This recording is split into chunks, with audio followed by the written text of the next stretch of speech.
You are not lazy. And the sooner you understand that, the faster your life begins to change. Procrastination is not a character flaw. It is not a lack of willpower.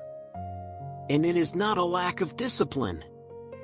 Most of the time, procrastination is protection. Emotional protection. I am Sergeant Ant. And today I'm going to explain why you keep postponing what you know you need to do, even when you want to change, even when you know exactly what to do, and even when you feel guilty afterward. Let's start with a truth. Almost no one tells you. Your brain was not designed to make you productive. It was designed to keep you safe. And your brain interprets emotional discomfort as danger.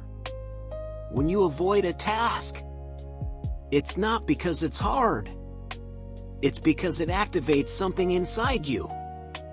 Anxiety, fear, doubt, insecurity, the feeling of not being enough. The task is not the problem. The emotion attached to it is. So the brain does what it does best. It moves you away from danger. Not with alarms, but with distractions. Just one more video. I'll do it later. Now is not the right moment. And when you give in, relief comes. That relief is rewarded with dopamine. Your brain learns something dangerous. Avoiding hurts less than facing it. And that's how the procrastination cycle is born. Not because you are weak, but because your brain learned that avoidance works. Now think about this. How many times have you procrastinated something important? Not because you didn't know how to do it, but because you knew exactly what it would demand from you.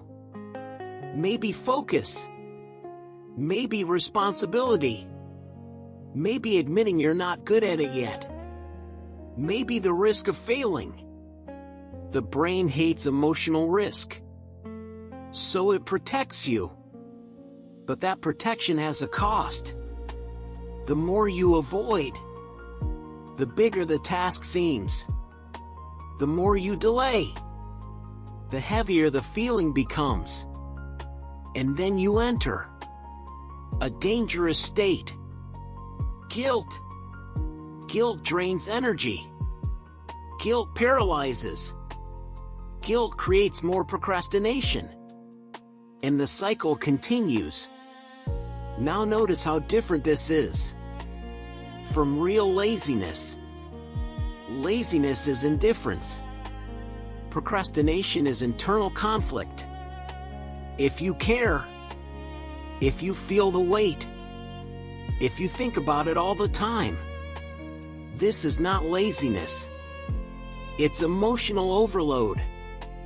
Now let's talk about the part that changes everything.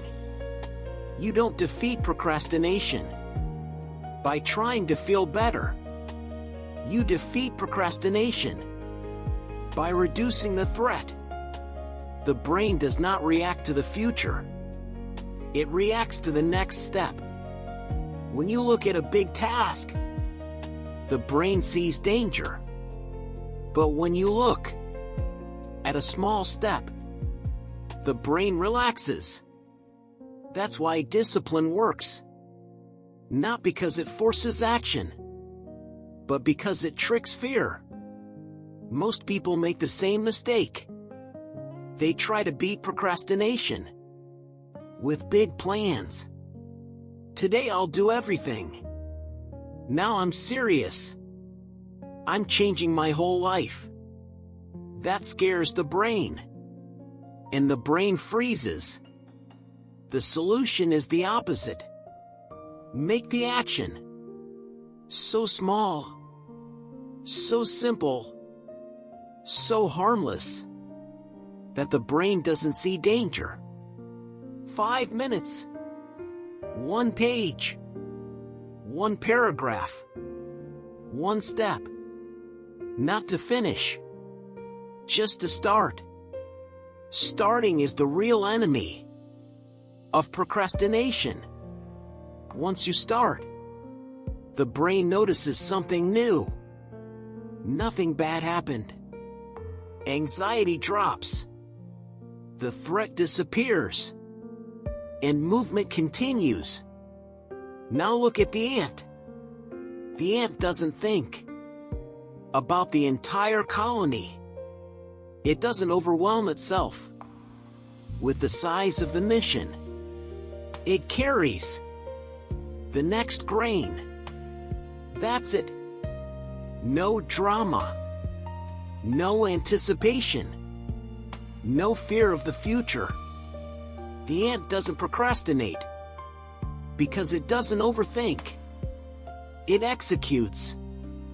That's why the ant is a symbol of wisdom. Not because it's fast, but because it's consistent. Now make this clear. You don't need to feel confident to act. You don't need to feel ready. You only need to make the step small enough. Procrastination dies when fear loses its size. And fear loses its size when action is minimal. Here is the practical rule. When you feel like delaying, don't ask, "How do I finish this?" Ask instead, "What is the smallest possible step?" Do only that, and stop. Repeating this process reprograms the brain. It learns that action doesn't hurt. That discomfort passes. That action frees you. Over time, procrastination loses power. Not because you became stronger, but because your brain became calmer. That is real discipline. Quiet, small, consistent. Not brute force, but applied emotional intelligence. That's why life starts moving when you stop attacking yourself and start guiding yourself. Today's mission is simple. Choose one thing you've been postponing. Reduce it to the smallest possible step. Do it now. Don't finish. Just begin. If you do this, comment ANT. The Bible doesn't tell you to run. It doesn't tell you to pressure yourself. It says, go to the ant. Observe how it works.